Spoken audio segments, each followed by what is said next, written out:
C5 app download ചെയ്യൂ. കാണൂ മുഴുവൻ എപ്പിസോഡുകളും സൗജന്യമായി. എന്നിട്ടും താൻ മറുവാക്ക് പറയുകയോ തള്ളിപ്പറയുകയോ ചെയ്തിട്ടില്ല. ശരിക്കും താൻ അത്ഭുതപ്പെടുത്തുകയാണ് ശ്രീലക്ഷ്മി.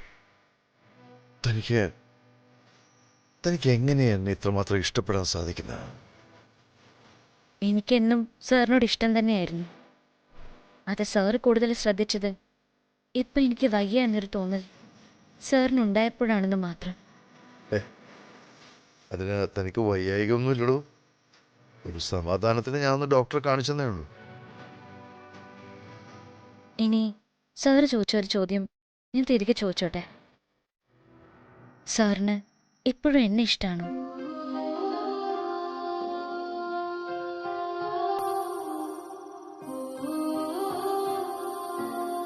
തൻ്റെ ഈ ചോദ്യത്തിനുള്ള ഉത്തരം ഞാനിപ്പോൾ പറയുന്നില്ല ശ്രീലക്ഷ്മി. തന്നെ ഇഷ്ടമാണെന്ന് പറയാനാണ് എനിക്ക് ബുദ്ധിമുട്ട്. കാരണം അത് എത്രത്തോളം ഉണ്ടെന്ന് പറഞ്ഞു തരാൻ എനിക്കറിയില്ല. വാക്കുകൾക്ക് അതീതമായി സാറിനെ സ്നേഹിക്കുന്നുണ്ടെങ്കിൽ ഇനി വേറൊന്നും എനിക്കറിയണ്ട സാർ. എന്തിനാ ഞാൻ സാറിനെ ഇത്രമാത്രം സ്നേഹിക്കുന്നതെന്ന് സാറ് ചോദിച്ചില്ലേ? അതിന് ഒരു ഉത്തരേ ഉള്ളൂ. ഞാൻ മരിച്ചാലും സാറിന്റെ ഓർമ്മയിൽ ജീവിക്കണം, രാജനന്ദിനിയെ പോലെ.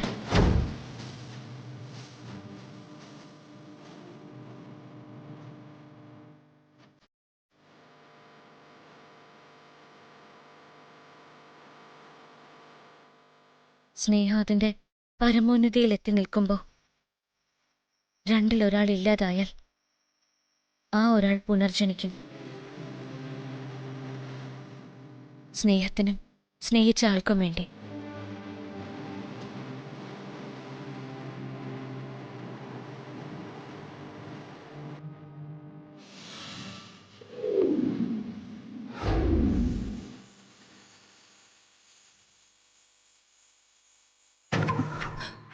നീ എന്തായി പറയുന്ന രേഖ?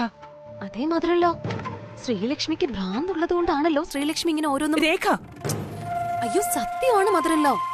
ശ്രീലക്ഷ്മിക്ക് മാനസിക രോഗത്തിന്റെ ലക്ഷണമാണെന്നാണ് എല്ലാവരുടെയും സംശയം. അതുകൊണ്ടാ ബ്രദറിൻലോ ശ്രീലക്ഷ്മിയും കുട്ടി മെന്റൽ ഹോസ്പിറ്റലിലേക്ക് പോയത്. എന്റെ ഈശ്വരാ, ഞാൻ എന്തൊക്കെയായി കേൾക്കുന്നത്?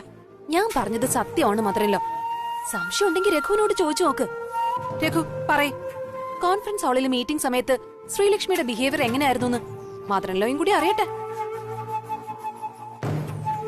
അതെ അമ്മേ, ചേട്ടത്തിയമ്മ വല്ലാതെ ഡിസ്റ്റർബ്ഡ് ആണെന്ന് തോന്നുന്നു. ഡൗൺലോഡ് ചെയ്യൂ C5 ആപ്പ്. കാണൂ എല്ലാ എപ്പിസോഡുകളും സൗജന്യമായി.